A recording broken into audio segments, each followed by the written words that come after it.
I was sitting across from my cousin at a cafe when she smiled sweetly and said, "Your passport worked perfectly." Like she'd borrowed my Netflix password. No apology, no warning. Just a statement delivered with such casual confidence it took my breath away. My aunt, sitting beside her, sipped her latte and added, "Family helps family. That's how we survive." I didn't argue. I didn't cry. I simply stood up, left enough cash to cover my untouched coffee, and walked out into the rain. By the time I reached my car, I'd already opened the reporting portal on my phone. Within 48 hours, her brand new luxury car wasn't hers anymore. Before I get into the full story, drop a like and comment where you're watching from. If you've ever been used by someone close to you, let me know. Your stories remind me I made the right choice. My name is Victoria Hayes. To most people who know me, I'm the responsible one, the organized cousin, the woman who always has her life together, the person who never causes problems, never demands attention, never disrupts the carefully constructed image my family presents to the world. It's interesting how people mistake composure for weakness. They don't understand that calm waters can hide riptides strong enough to drag you under before you realize you're drowning. My cousin, Gabriela Moreno, has always known how to command a room, 2 years younger than me, but louder, brighter, bolder. She learned early that charm could get her almost anything. My aunt and uncle, Rosa and Miguel Moreno, encouraged it without question. They celebrated her boldness. They excused her impulsiveness as creativity. They forgave her recklessness as youth. And I was the steady backdrop that made her sparkle seem even more brilliant.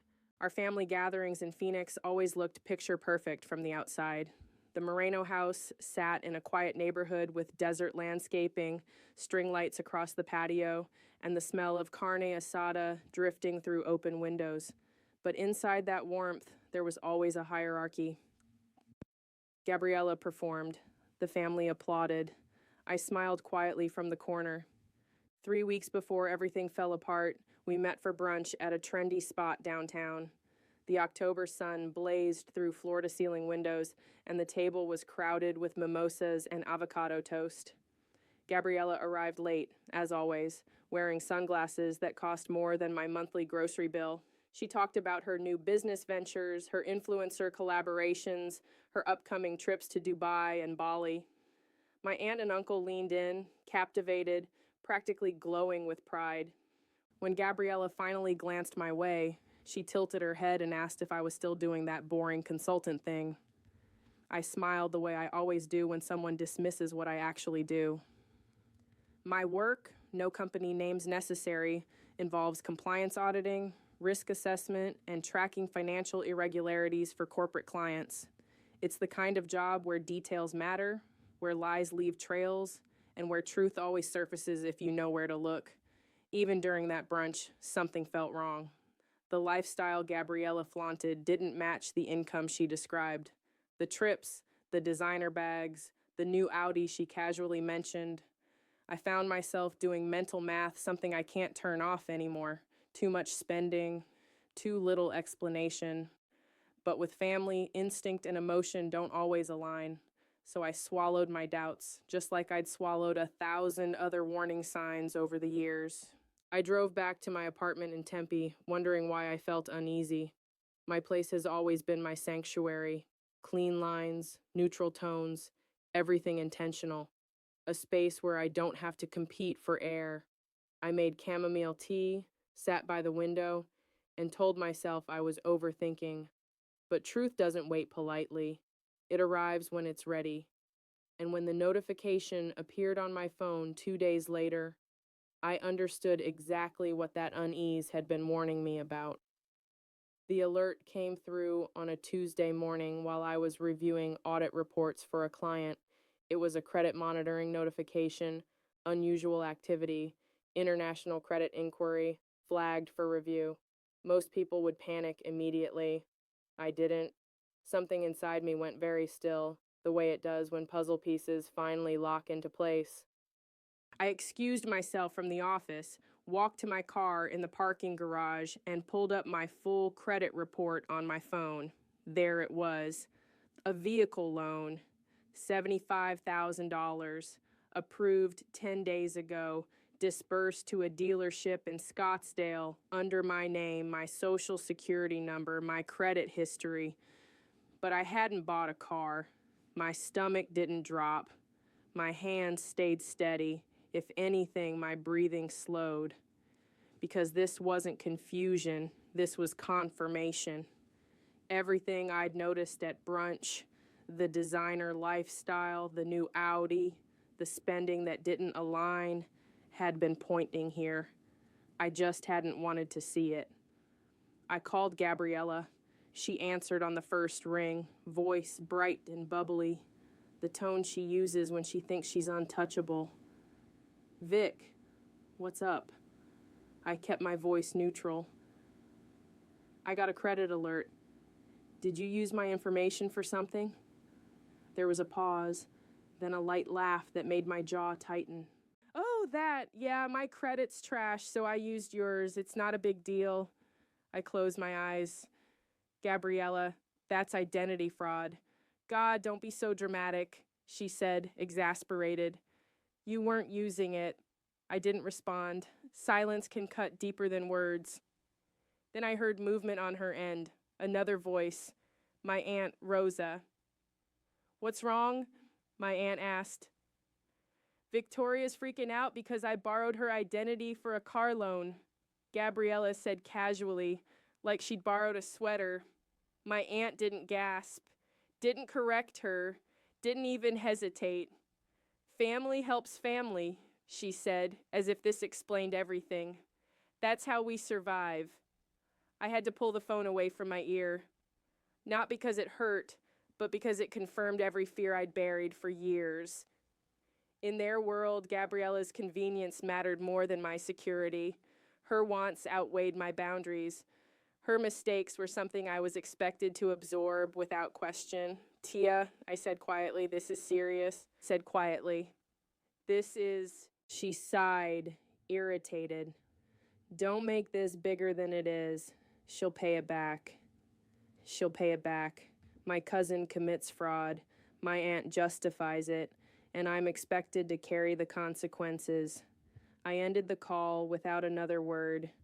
Back in my car, the desert heat pressed against the windows, but I felt cold. I pulled up the loan documents again. The income listed was inflated. The employment verification was fabricated. The signature wasn't mine. Too rounded, too careless. Whoever forged it assumed I'd never fight back. They were wrong. Because in that moment, something shifted. Not rage, not panic, clarity, and clarity is a weapon. I spent the next day doing what I always do when the world tilts. I followed the evidence. At my office, surrounded by the low hum of computers and muted phone calls, I focused. I logged into the systems I use daily, not to investigate a client this time, but to examine the pieces of my own life someone had tampered with. The full credit file loaded slowly. Each line felt like a new betrayal. The loan had been approved fast. Payments had begun. Minimum amounts, perfectly timed to avoid raising flags. Whoever handled this knew exactly how to game the system. My name, my credit score, my financial reputation, all weaponized into debt I never agreed to. I leaned back, staring at the ceiling. For the first time, I let the fear in. A quick, sharp flash as I imagined what this could do to my career. In my field, even a hint of financial instability can end everything. You don't get to explain, you just lose what you built. And Gabriella had risked all of it with a smile. My phone buzzed. A text from my uncle, Miguel. Don't overreact. We can handle this quietly. A second message from my aunt. Gabriella is upset. Don't ruin this for her. Ruin this for her. As if I was the problem.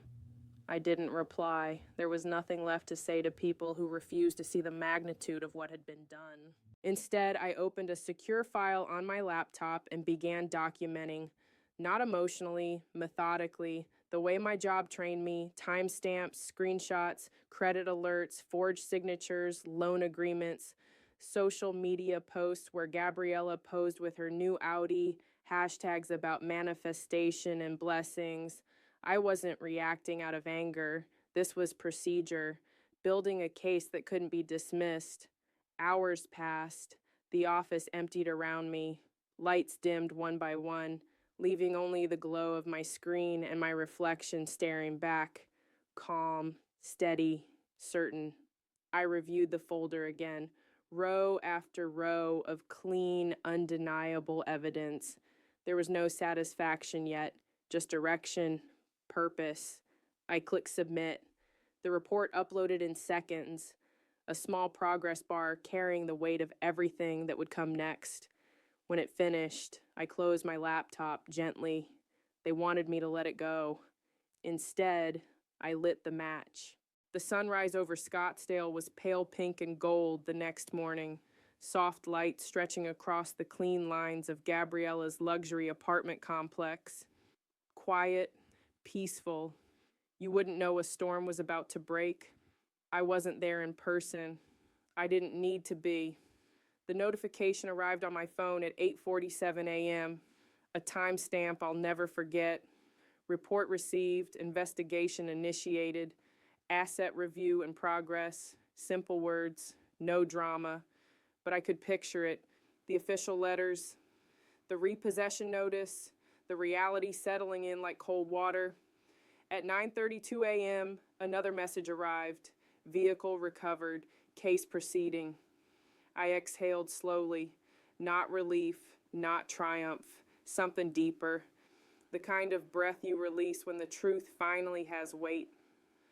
Later, I would learn the details, how Gabriella came home to find her Audi gone, towed from the parking garage, how she called my aunt screaming, how they both tried to reach me over and over, calls I let go to voicemail. By afternoon, the anger reached my parents. I knew before they called. I could feel the tension vibrating through the phone before I even answered. When I finally picked up, my mother's voice was tight. "Victoria, what have you done?" "I protected myself," I said calmly. "She's family," my mother said, voice breaking. "And she committed fraud," I replied. There was silence, heavy, uncomfortable. "You could have talked to us first," my father said quietly. "I did, and Tia Rosa told me family helps family. That's not help, that's enabling." More silence. "She's devastated," my mother whispered. "Good," I said. "Maybe she'll learn." The call ended shortly after. No resolution, no apology, just the weight of choices finally landing where they belonged. The days that followed were strange, not the suffocating silence I grew up with. This one felt cleaner, like the air after a storm when everything sharp has already been swept away. The official update came a week later. The fraudulent loan was traced, the documentation was solid, responsibility placed exactly where it belonged. Gabriella wasn't publicly shamed. The process was private, firm, effective, enough to stop the damage, enough to protect me. My family didn't call for weeks. When my aunt finally reached out, her message was brief. "We need to talk." I didn't respond. At work, my manager approached me one afternoon. "We're expanding the fraud detection team," she said. "I want you to lead it." I didn't answer immediately. I just sat there, letting the offer settle. For the first time, my life wasn't something happening to me. It was something I was choosing. In the end, what happened to my cousin wasn't about revenge.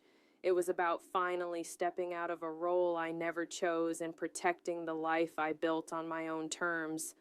Family shouldn't be a shield for harm, and silence shouldn't be the price of love.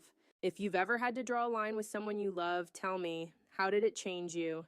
Share your story below, and don't forget to subscribe so you never miss what comes next.